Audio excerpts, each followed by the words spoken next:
So Morocco and Senegal, the AFCON final and all the madness around that, suspensions have actually been released, and they have finally released all of that. So lay us out, lay that story out for us, Ryan. Yeah, so we'll start off with the Senegal fines. Of course, they're the actual winners in this whole thing. But their manager actually given a five game ban and a $100,000 fine. Which, funny enough, the Senegal fans have started a GoFundMe to raise $100,000 to make sure that their manager doesn't have to pay much out of pocket, or the federation has to pay a ton out of pocket for this fine. The Senegal Soccer Federation was fined $300,000 because of fan misconduct. As you see the picture up there, as they were colliding with the police and all that fun stuff after the penalty was awarded to Morocco. Also, for some of the an additional $300,000 for conduct of the players and the staffs. Of course, they were then taken off the field after that PK.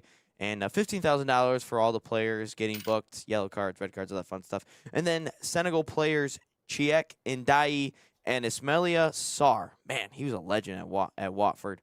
Both given 2-game suspensions. But that's the Senegal side, and then we'll wrap things up with the Morocco side here. Where'd it go? Oh, we'll bring it in.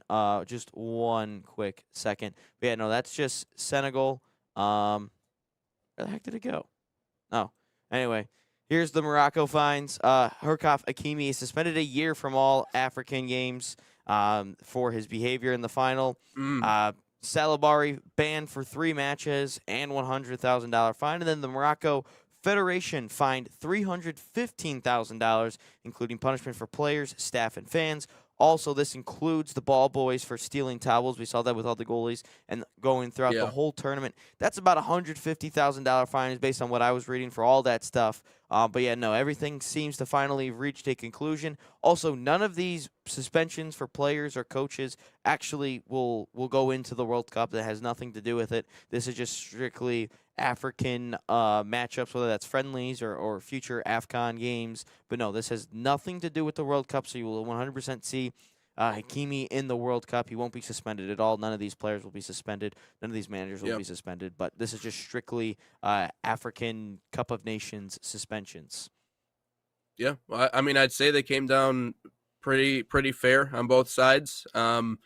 Yeah, that was it seemed like there really wasn't. I mean, both sides were guilty of doing something, right? You got a whole team walk off the field for 20 minutes. I saw some comments talking about that's kind of like a forfeit in a lot of ways, right? Like you not often do you walk off the field for 20 minutes and then walk back Well, on. Mane So I can stayed on, see. so it's Oh, fine. okay, all right. Mane stayed So on. really? Okay, so I guess I didn't realize that if one person sticks on, then whatever. But yeah, between the fan misconduct and the towel thing, I know was ridiculous, and we had mentioned that was happening leading up to this matchup. Like that wasn't something that was new. That was something that was already being done. But I think the extent of it was really probably what caught a lot of people's eyes. I mean, you got one guy trying to protect himself against 4 who are trying to steal this towel away, and he's really kind of helpless as to what to do. He's just retreating, he's running around, he's doing everything he can. Yeah, and then obviously the crowd trying to storm the pitch, and it was a messy situation all around, and I think that's my biggest takeaway from all this, and even the fan misconduct too. But I mean, you can't really do much about that. Fans are going to be fans, and it is what it is. It's just part of what we deal with. You talked about it means more. It means a lot over there. But I don't really think that there was just one side or the other. I think it got a little ridiculous with the whole black magic claims. I don't obviously think that's a part of it, but Just an excuse credit. because they lost. Yeah, exactly. But credit where it's due. Coming down hard on both sides and just establishing that this is not going to happen. And yeah, suspended for a whole year that's big. That's a step right there. I mean, good for them. It's not going to affect these two sides in the World Cup, but yeah, they came down. They came down with a certain sense of fairness. So I think both sides certainly got at least what was coming to them, in my opinion. Yeah, I would agree. I think you're right. I think both of these nations deserved all the penalties that they got, all the fines that they got, and I hope that they all get paid and all the suspensions get served, because I'm sure there'll be a couple of appeals, just like everything in sports. Whenever there's a punishment dished out, there's always some sort of appeal, whether that's college, whether that's pro, whatever it is, even high school. I'm sure there's examples of it. But no, it was a horrible situation to see what truly went down in it, where you had the disallowed PK or disallowed goal, excuse me, off the corner that should not have been a disallowed goal, and then you see the Yeah, PK that gets awarded to Morocco, and then all hell breaks loose. I mean, I think we were in like 20, 25 minutes of stoppage time at that point, but yeah, then they miss the PK. Everything goes crazy. Then we have Morocco trying to appeal stuff to FIFA, trying to strip it. But no, the reason that there wasn't a forfeit is because Mane stayed on the field, and you can actually, if every single player goes and starts celebrates with each other off the field, you technically the other team could restart the game if they really wanted to without the other players coming back on the field, so you could have a free goal. That's why you never see the goalies celebrate with anyone, because they're still on the field.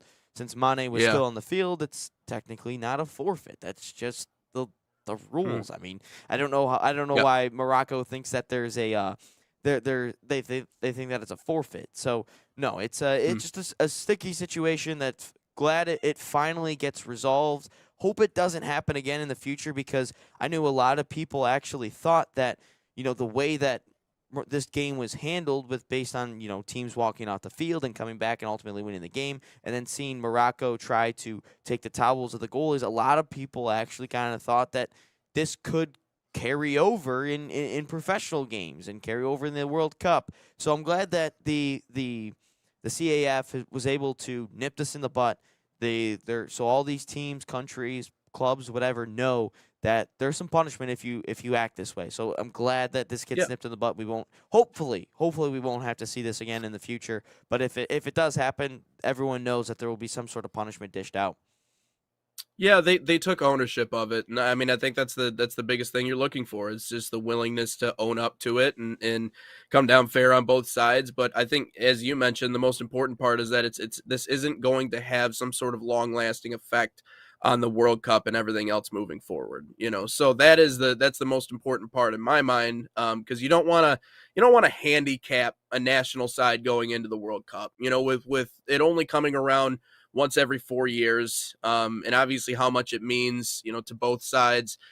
You get into these AFCON rivalries. It's not the first time these two have played each other. I mean, there's a long history here. So sometimes the antics happen, and there's a little bit more leeway. I've always noticed, especially in like rivalry games or high end like championship games against like division rivals. Like, you're gonna let a little bit more go. But that was the whole thing. Was it went above and beyond. Between the crowd and the towel and the everything else that happened in and around that matchup is a little too much. I know it means more, but I think even the league realized, like, okay, this is bad. Like, we can't set a precedent that this is allowed to happen at future matches. So yeah, keep it in the league, keep it in house. You don't have to let it affect these national teams and handicap teams going into the biggest tournament that there is in the sport.